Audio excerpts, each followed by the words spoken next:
អូខេសួស្តីណាស់គ្នាជំរាបមានជាមួយនឹងរឿងការកាត់ទាំងអស់ក្នុងតរសក្តីស្រឡាញ់ដែលជា chapter ទី0និ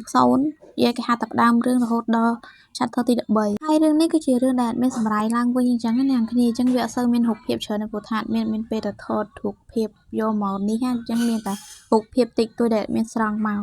មានច្រឡំដាក់ chapter ទី0នេះគឺយក chapter ទី1យកហ្មងទៅហើយបើគ្នាយើងចង់មើលរូបភាពអីហ្នឹងអ្នកគ្នាអាចចូលដល់ channel ចាស់បើមាននឹងឈ្មោះលីប្រាបករឿងហ្នឹងទៅ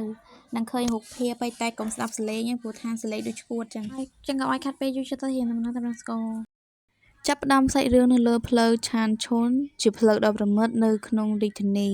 យើងក៏បានឃើញបរិមម្នាក់នៅក្រោមដើមផ្កាម្យ៉ាងយ៉ាងស្រស់សង្ហាគាត់មានសក់សសម្លៀកបំពាក់សខៀវដែលបង្ហាញថាគាត់គឺជាមនុស្សមុខម៉ាត់និងរៀបរយល្អណាស់ដែលឈ្មោះរបស់គាត់គឺលាវយូយិនប៉ៅគាត់បានមកដល់ឆានឈុនដើម្បីបំពេញភារកិច្ចមួយដែលគាត់ត្រូវទៅលំនៅឋានកានជិញដែលលើល្បីថាមានអ្វីមិនប្រក្រតីនៅក្បែរកន្លែងនោះវាហាក់មើលទៅប្រហែលមានបិសាចយាយីដែលធ្វើឲ្យទីនោះរំពោះទៅដោយផ្សែងងងឹតអប់រស្មីនៅពេលដែលគាត់កំពុងតែសួររកផ្លូវពីអ្នកបម្រើម្នាក់នៅកន្លែងសំណាក់មួយគណៈពេលនោះយើងបានឃើញបុរសម្នាក់នៅទីនោះផងដែរប៉ុន្តែខ្ញុំសូមមិនទាន់និយាយពីគាត់នោះទេនៅពេលរាត្រីនៅផ្ទះសំណាក់ក្រោយពីបងលាវយូបានចេញពីការសម្អាតកាយរួចមកគាត់ក៏បានយកសារមកអានតែក្នុងអត្ថន័យក្នុងសារនោះគឺនិយាយអំពីគ្រួសារការជីកដែលមានពួកអរិយធ្វើបាបហើយសារដែលធ្វើមកមានគោលបំណងឲ្យលាវយូយើងជួយសង្គ្រោះដល់អ្នកស្នងក្រគរជាតែពេលនោះមានអ្វីចម្លែកធ្វើឲ្យលាវយូរបស់យើងនឹងគឺប្រចាំទាញសម្លៀកបំពាក់មកបិទបាំងខ្លួននោះគ្រាន់តែជាកណ្ដោសមួយដែលមកដើម្បីដាស់តឿនយិនប៉ៅរបស់យើងតែប៉ុណ្ណោះឲ្យប្រុងប្រយ័ត្ននៅលំនៅឋានកានជិញវាមានភាពស្ងប់ស្ងាត់ចម្លែកដែលធ្វើឲ្យលាវយូមានការឆ្ងល់យ៉ាងខ្លាំងស្រាប់តែឮសំឡេងបើកទ្វារមកក្រាក់មានស្ត្រីម្នាក់បានចេញមកនាងជាអ្នកបម្រើនៅក្នុងផ្ទះនាងបានអញ្ជើញបងលាវយូយើងគឺចូលទៅក្នុងផ្ទះទៅម្ដងឃ្លាំងមួយនៅពេលដែលស្ត្រីនោះបើកទ្វារចូលម្ដងទៀតក្រាក់យើងឃើញមានមនុស្សស្លាប់យ៉ាងច្រើនពាសពេញដីហើយយើងបានឃើញលោកស្រីនិងលោកម៉ាស៊ឺត្រូវបានពាត់ដោយពស់រុំព័ទ្ធជុំវិញមើលទៅគួរឲ្យខ្លាចខ្លាំងស្ត្រីម្នាក់នោះព្យាយាមនិយាយគួរឲ្យអាណិតនិងព្យាយាមលួងលោមឲ្យលាវយូជួយពួកគេព្យាយាមសម្ដែងដោយអាពួកចៅសៀមដែរប៉ុន្តែ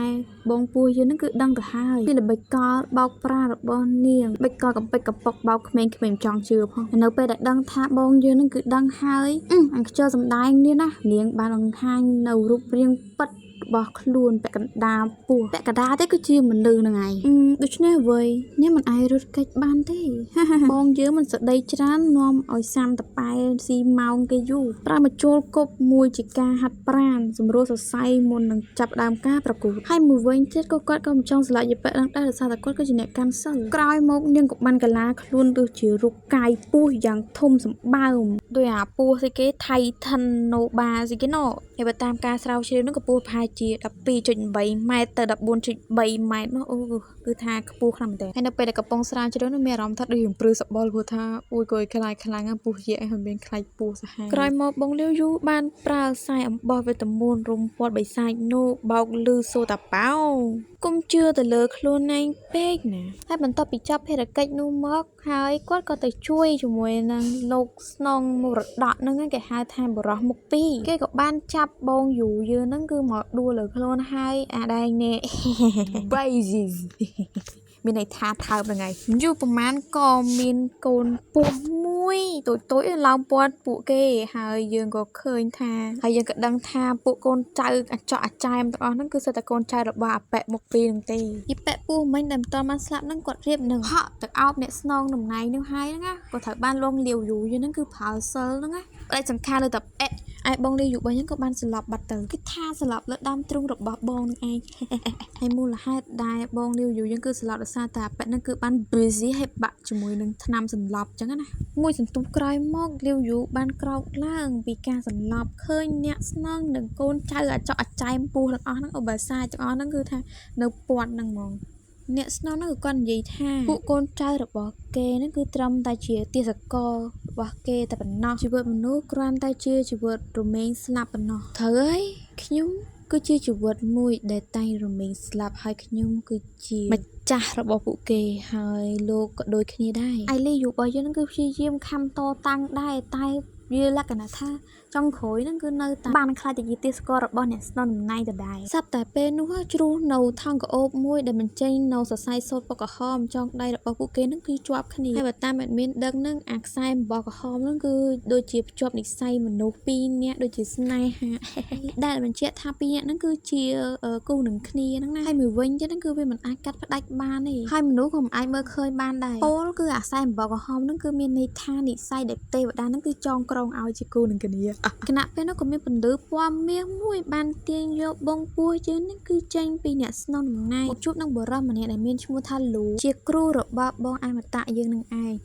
លោកអ្នកស្នងក៏បញ្ជាឲ្យកូនចៅរបស់គេហ្នឹងគឺទៅតាមរកអូនមកវិញហ្នឹងណាដោយប្រើឈីងលូរបស់យើងហ្នឹងគឺឲ្យទៅរកឲ្យបានឆាប់រហ័សត្រឡប់មកវិញនៅពេលដែលបងលាវយូរបស់ហ្នឹងគឺបានជួបជាមួយនឹងគ្រូរបស់គាត់យើងមើលទៅវងទៅគ្រូរបស់គាត់ហ្នឹងក៏ជឿខឹងលាវយូមែនតើមុខគាត់ឡើងកាចសាហាវគូខៅប៉ុន្តែបែរជាហក់មកអោបលាវយូយើងយំផងអីផងបារម្ភពីអូនបើខ្លាំងមែនតើគ្រូអត់របស់យើងហ្នឹងក៏បាននិយាយថាចេះអាខ្សែក្រហមហ្នឹងណាគឺវាគឺជាគ្រោះមហន្តរាយដែលគាត់និយាយថាខ្សែសូត្រនេះឯងដែលធ្វើឲ្យលាវយូរបស់យើងហ្នឹងគឺខ្លាចជាអមតៈព្រឹកឡើងនៅប្រាសាទបាយយន់ទឹកហូរក្រោមស្ពានហូរក្រោមទឹកភ្នំរាប់មិនដាច់ទឹកជ្រោះហូរកាត់បញ្ចេញទៅសភាពយ៉ាងស្រស់ត្រកាលបាក់សីបាក់សានេះហាជុំវិញបាក់សីជាជាន់នាំសុំបុតមួយមកដល់លាវយូកិច្ចការបន្ទាន់សូមជួយខ្ញុំផងមកឲ្យបានឆាប់គ្នាយើងកុំប្រកាន់ណាព្រោះអីកំណាព្យចិនគឺអត់ដែរជួនគ្នាទេកំណាព្យចិនអត់ជួនគ្នាអញ្ចឹងទៅយើងស្រួលតែនិយាយទៅពីអញ្ចឹងអូយឡើងចឹងសបត់នេះគឺបានមកពីស្រួលហ្វាងផាមីឡននៅក្នុងរាជធានីហើយបានមកពីលោកហេងវូហើយអត្តន័យក្នុងសបត់ហ្នឹងគឺអញ្ជើញសិនយូច្រឡំមនុស្សលាវយូរបស់យើងហ្នឹងគឺទៅកាន់រាជធានីម្ដងទៀតលាវយូរបស់យើងគឺមានការព្រួយបារម្ភព្រោះថានឹងអាចនឹងជួបអនាគតស្វាមីម្ដងទៀតតែប៉ៅគុំបារម្ភខ្ញុំមានវិធីសាស្ត្រដ៏អស្ចារ្យនៅសៀវហ្វាងរាជធានីនៅរាជធានីសំណាក់សួរហ្វាងយន្តឡានរបស់យើងហ្នឹងគឺបានសួររកថែបរបស់គាត់ហ្នឹងគឺនៅសំណាក់សួរហ្វាងពីម្ចាស់សំណាក់ថែបអ្នកប្រុសហ្នឹងគឺបែបណាទៅខ្ញុំចង់ដឹងដល់ហើយនេះថែបខ្ញុំហ្នឹងណាលក្ខណៈថាជាមនុស្សកាច់សាហាវខុសខើយំខ្នងត្មងហើយចូលចិត្តខំហើយខ្ញុំទៅជួបគាត់នៅពេលថ្មីនេះកំពុងរកគាត់នេះថែមអ្នកប្រុសហ្នឹងដូចជាពើខ្លាំងណាក៏ប៉ុន្តែយន្តឡានរបស់យើងគឺមកមិនមែនដើម្បីតែរលាវយូទេគឺគាត់មកដើម្បីចាប់បិសាចកំជ្រោងគឺដោយសារតែគាត់ហ្នឹងគឺបានលើពាក្យអាចារ្យបារាមថាមានមនុស្សស្លាប់នៅសំណាក់សៀវស៊ុយហ្វាងស៊ុយស្អីណាត្រូវហើយស៊ុយហ្វាងច្រឡំចង់ភ្លេចអាមិញភ្លេចគាត់មិនមកដើម្បីមករកកញ្ញានោះទេគាត់ថាចង់ដឹងព័ត៌មានស៊ើបការពីកញ្ញាទាំងអស់ហ្នឹងណាហើយមិនសន្ទុះក្រោយមកក៏បានចេញបងពោះយើងមកអ៊ុយសូខ្ចោតខ្លះមែនតើគាត់បានស្លៀកពាក់ជាមនុស្សស្រីខ្ចោតណាស់ហើយនេះក៏ជាវិធីសាស្ត្រដ៏ល្អដែលធ្វើឲ្យខ្ញុំកាំងខ្លាំងមែនតើក៏មានវិធីសាស្ត្រទី2ដែរតែខ្ញុំមិនតន់និយាយទេសូមលាក់សិនហើយនៅពេលដែលលាវយូរបស់យើងគឺដើរទៅរកអ្នកស្នងឈ្មោះយន្តឡានហ្នឹងណាគាត់ក៏បានជ្រុលជើងអាឡែអាឡាក់ចំពុបជើងដួលលើគេ1-0គាត់បានជួបអូនភ្លាមអបយន្តឡានហ្នឹងគឺបានដេញកញ្ញាដែលនៅក្បែរខ្លួនហ្នឹងគឺចេញអស់អាលីងនឹងសម្ដែងធ្វើជាអត់ស្គាល់លាវយូយើងសតែសួរឈ្មោះអីណាហើយបន្ទាប់មកក៏បានមកខំឲ្យគេផឹកទៀតអូយលោកអើយតែចេះអីហ្នឹងក៏មានកញ្ញាម្នាក់ហ្នឹងគាត់បាននិយាយថាជួយនិយាយថាលាវយូរបស់យើងហ្នឹងគឺគាត់អត់ចេះបម្រើភ្ញៀវអីចឹងណាឯអបយន្តឡានហ្នឹងក៏បានទាញអូនគេហ្នឹងគឺមិនចិត្តក្បែរ Lady Bye ហើយអ្នកតាពីរហ្នឹងក៏បានឆ្លោះគ្នាអបហ្នឹងព្យាយាមមកញ៉ែបងយើងដែរតែត្រូវបងយើងហ្នឹងគាត់រុញចេញតាហើយអាដែងអ្នកអង្គុយលើជើងនិយាយហើយធ្វើឲ្យអាចារ្យម្ចាស់សំណាក់ហ្នឹងគាត់គាត់ថាអូយមេងសម័យឥឡូវពិតជាលយណាស់មែនតើប្រហែលវាសប្បាយចិត្តនៅពេលនេះហ្នឹងមើលទៅកំពុងតែអាដែងនេះណាស្រាប់តែមានរឿងអីនឹងកើតឡើងនៅខាងក្រៅដូចជាសលេងលោឡាឆ្លោះប្រកែកគ្នាស្រ័យអាឡូអាឡាអាចារ្យមួយដែលការពារពងពុសយើងហ្នឹងណាយើងក៏បានស្រែកខ្លាំងថាចៅជាគឺជាបិសាចឯម្ចាស់សំណាក់ហ្នឹងគាត់បាននិយាយបដិសេធថាមិនមែនទេគុំនិយាយផ្អីផ្ដេសផ្ដាស់ហើយកទះនាងម្ដាយឲ្យធ្វើឲ្យយបៈហ្នឹងគឺថារត់ដាវយំបដាមហេមហាមវិញហ្នឹងម្ចាស់សំណាក់ហ្នឹងក៏បានឃើញយន្តឡានហើយគាត់ពិតជាព្យាយាមនិយាយឲ្យយន្តឡានរបស់យើងហ្នឹងគឺកុំជឿសម្ដីយបៈហ្នឹងហើយព្យាយាមនិយាយការពារយ៉ាវសៀនហូលាវយូនិងលោកយន្តឡានរបស់យើងហ្នឹងក៏បានមើលបន្ទប់ដែលមានរឿងកាត់ឡើងនោះនិយាយទៅបន្ទប់នេះគឺពោពេញទៅដោយរោងកញ្ជ្រោងហើយ ក៏សត្វតែមានសលេងសម្រាប់ជើងដើមមកធ្វើឲ្យយន្តឡារបស់យើងក៏ចាប់លាវយូបីហ្នឹងគឺទៅកន្លែងមួយពួនសិនហើយសំលេងស្រាត់ជើងហ្នឹងក៏បានដើរមកតិចតិចថាតតហើយយន្តឡារបស់យើងក៏បានបង្ហាញខ្លួនឡើងក៏បានឃើញថាអ្នកដែលដើរចូលមកហ្នឹងគឺគ្រាន់តែជាក្មេងស្រីម្នាក់ដែលគួរឲ្យស្រឡាញ់តែប៉ុណ្ណោះហើយនាងក៏បានរត់ទៅអោបបងលាវយូយើងហើយស្រីថាម៉ាក់ហើយដែលគោលនងរបស់នាងហ្នឹងគឺចង់ឲ្យលួងលោមលើស្រីស្អាតហ្នឹងគឺទៅជួបបងស្រីរបស់នាងដើម្បីឲ្យបងស្រីនាងគឺសូបល្លឹងពួកគេហើយបងស្រីរបស់នាងហ្នឹងគឺជាសៅសៀនវាឈ្មោះស្តៀងគ្នាតិចហើយអានយន្តឡារបស់យើងក៏ដឹងថាក្មេងស្រីហ្នឹងក៏ពុតបោកប្រាប់ពួកគេចឹងក៏ឲ្យកូនហ្នឹងហៅគេថាប៉ាទៀតអូកូនហ្នឹងគឺមានជាការជ្រេញមកជ្រេញចុយហើយនាងក៏សម្ដែងហៅថាប៉ាទៅយីរំ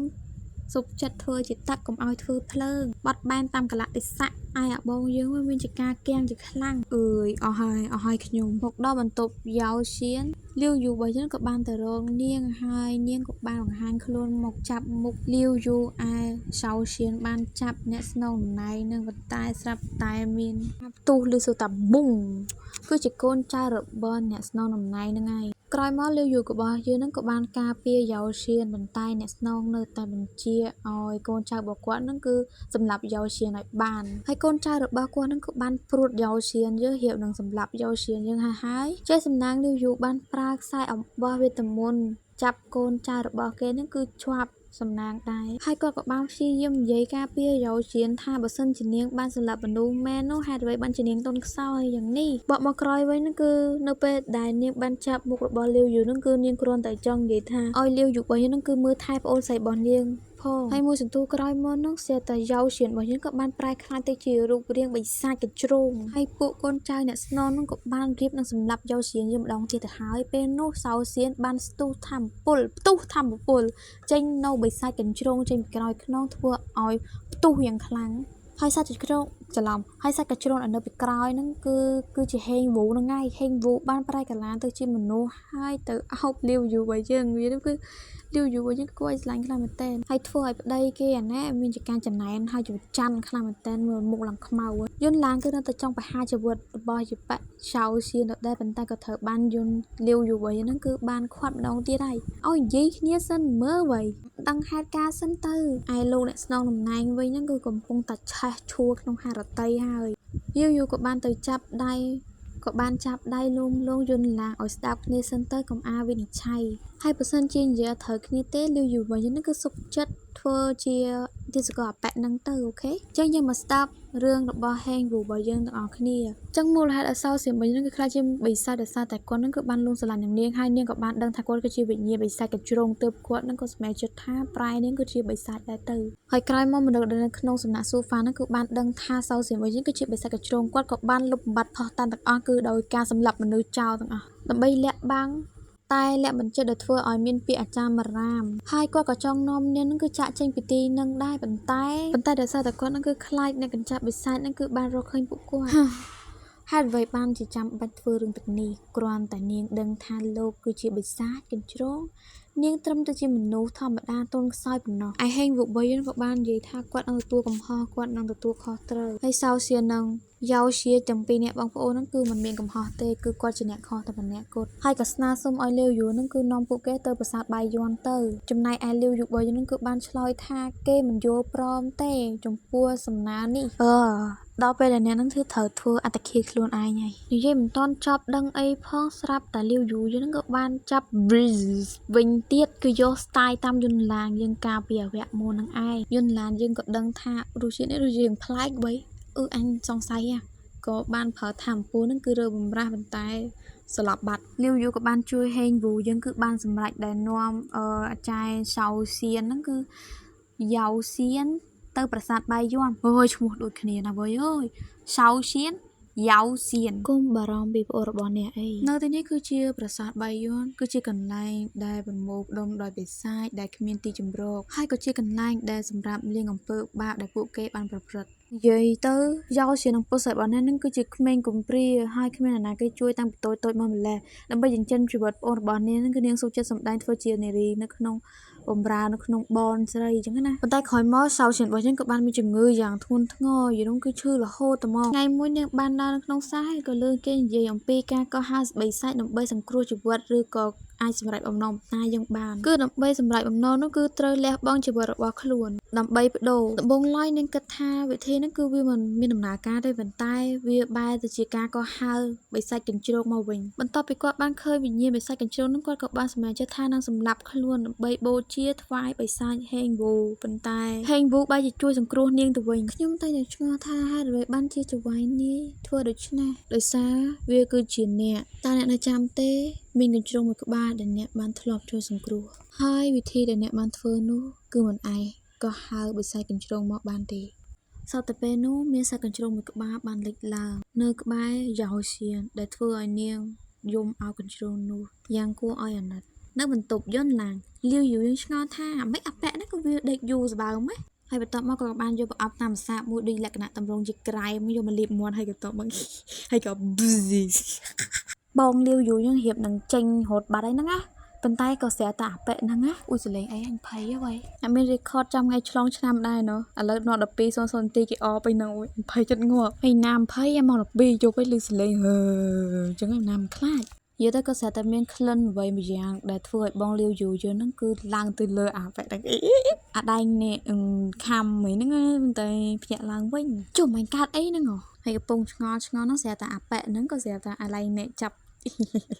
ចាប់បងអវតៈយើងអញ្ចឹងហ្នឹងនិយាយតែការប៉ែអាប៉ែហ្នឹងគឺវាសំដែងទេវាមិនបានដេញបានស្អីទេសំដែងហើយមូលហេតុដែលបងលាវយូយើងហ្នឹងគឺលក្ខណៈថាដូចបំភាត់ដូចផ្លាត់អីស្អីគេដូចភ្លាំងអីគេហៅថាបាត់បង់ការគ្រប់គ្រងខ្លួនឯងហ្នឹងគឺដោយសារតែនៅពេលដែលអាប៉ែហ្នឹងគឺបានចាប់ណាគេធ្វើជាបិសាចធ្វើជាទាស្គាល់របស់ខ្លួនហ្នឹងគឺអ្នកហ្នឹងគឺត្រូវតែស្រែកឈាមហូបឈាមតបានហូបមួយម៉ាត់ទៅបានលេងអីហើយលាវយូរបស់យើងគឺខឹងណាស់អាប៉ែហ្នឹងនិយាយខ្លាំងដែលយកបិសាចដែលមិនដឹងខ្យល់អីហ្នឹងមកធ្វើបាបធ្វើជាអាយ៉ងទាស្គាល់ទាសាទាស័យរបស់ខ្លួននេះពងនិយាយជេបចោលបងសុកសុតនោះស្រាប់តែបោះថ្នាំអីចូលមាត់ទូរបស់យើងហើយថ្នាំនោះគឺជាប្រភេទឈាមណាមិនថ្នាំពុលទេណាយន្តណាតរបស់យើងអូចូលផ្នែកឈងយ៉ាស្អីគេចូលផ្នែកបយកាច់យន្តណាតរបស់យើងក៏បានបបួលបងលាវយូហ្នឹងគឺបង្កើតកិច្ចប្រងព្រៀងមួយតែដំបងឡើយក៏មិនយល់ព្រមដែរអាពេលគិតយូរទៅដូចជារៀងសំហេតុផលមួយយ៉ាងភាសាយន្តឡាយយើងនិយាយថាចេះមនុស្សគឺមិនអាចរស់បានយូរទេធ្វើកិច្ចប្រងព្រៀងហ្នឹងមនុស្សវាយុខ្លីឆាប់ងាប់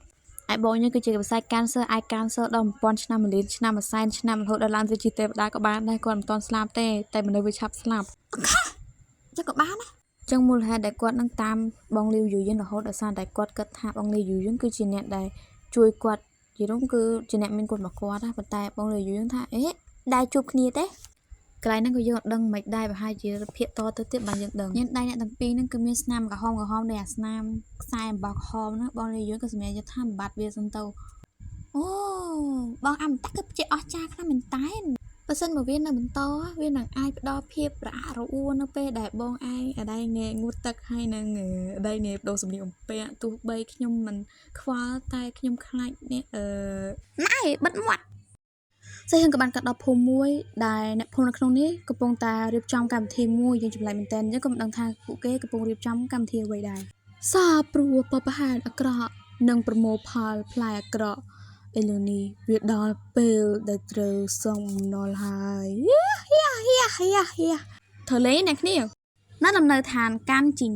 អូយនិយាយមែនអត់មានការបៈយន្តឡើងខ្លាំងមែនតើពីដើម្បីជួបបងយើងហ្នឹងគឺសុបចិត្តធ្វើបាបម៉ែឲ្យខ្លួនឯងសើយកពួរចងគាត់ហើយតាំងអីមកហៅគេឲ្យមលុបការចងចាំម៉ែឲ្យបើគាត់ដឹងតែប្រទេសអានៀបហ្មងវាលក្ខណៈថាវាយក្បាលឯខ្នងណាហើយកំពុងតែនិយាយគ្នាសុខហ្នឹងស្រាប់តែសៅសៀនហ្នឹងគឺបានមកឲ្យស្រីហៅលាវយូថាម៉ាម៉ាទៀតហើយនាងហ្នឹងគឺគ្មានគំនិតអីច្រើនក្រៅពីចង់ជួបបងស្រីរបស់នាងទេតែក៏ត្រូវបានយន្តឡាយនេះគឺបន្លាយថាចេះបិសាចអរិយគឺជួយចិត្តស៊ីក្មេងបើខ្លួនឯងទៅតាមប៉ាដឹងតែចូលចំណីកាពះបិសាចហើយណែយន្តឡានកុំធ្វើឲ្យក្មេងខ្លាចខ្ញុំសោកនៅក្រៅរាជធានីលាវយូបានស្ដីឲ្យយន្តឡានថាហេតុអីបានបំផ្លាច់ក្មេងគួរខ្លាចនឹងគ្នាយំទេតែយន្តឡានហ្នឹងក៏ដឹងខុសហេហើយក៏ត្រូវប្រពន្ធនឹងគឺជេរបចោមសាទៀតទៅប្រាប់ឲ្យតែគ្នានឹងក្មេងវាខ្លាចពងដែរនិយាយគ្នាសុខហ្នឹងក៏ស្រាប់តែមានក្មេងប្រុសម្នាក់គឺធ្លាក់ពីលើដើមឈើមកហើយមូលហេតុដែលគេធ្លាក់ពីលើដើមឈើគឺសារគេហូបផ្លែឈើទៅពុលដោយសារតែបិសាចទូចមួយហ្នឹងណាហើយយន្តឡាហ៊ាននឹងសម្លេះអាកូនបិសាចទូចហ្នឹងហើយក៏ត្រូវបានលាវយូយើងខាត់តាន់ទៀតអូយប៊ីងាប់ហើយក្មេងប្រុសម្នាក់ហ្នឹងគឺមានឈ្មោះថាសៅឈួន cứ tha chua đôi bẹ chuồn nó không hưởngมันต้องเจตนาด้วยนะดิฉกาจังนะให้ขมิ้นพอมันเนี่ยนั่นคือมอหนุ่มใบสไปรอมหนุ่มเนี่ยให้กดกับบ้านเจริบรับหลักกระดาษท่าโอ้สอบปอซอกับอาคิวมือเตอร์กดสะอาดคำมันเต้นยูเตอร์มันนั่งท่าอ้าวนั่งไงคือกวาดนั่งไงคือมองเลี้ยวยูนั่งไงขณะนั้นถ้ามองเลี้ยวยูเรียกว่ากับบ้านโฮสตูเธอจับได้มองเลี้ยวยูยังเธอไอ้แปะนั่นคือท่าประจันนี่ได้ได้บนอ่างอยู่บนอ่างกุมปะเจ้าทหารก็เจ้าละทอมนั่งให้แม่ก็โซลีนังขึ้นได้แต่ซาแต่อากรรมที่ไปเธอสิถ้าจะเท้าเสียแล้วกรรมที่ใบสลอยเลยอุ้ยชมเผอกัดคาได้สปอร์ตวิลากระท่าอซอกไม้เสียดกัดมองจังมังขึ้นยังเคยไม่เสียเสืออังเลยเนี่ยซาเสียดกัดให้สุกเสียสเลตัดปัดหลังจังให้เข้ามารุกติดอุ้ยมันก็ได้กับ2 ครั้งชบไปชบเผอการคัดมันเต้นในสปอร์ตลึกนี่คนนัดเต้แต่ซาแต่จังเอาด่าหกนั่งเวียเดย์เยอะจังด่าช่อปูเวียบะมืออันเป็นหอลบเจ้าให้เธอทำไมนะเต้ถ่วมกันไตเลยจึงเอาคนนักเนี่ยสายการตัดสินหอดจับยืนหนึ่งชุบเนี่ยในเวทเอาคอยบายจนปัสสาวะ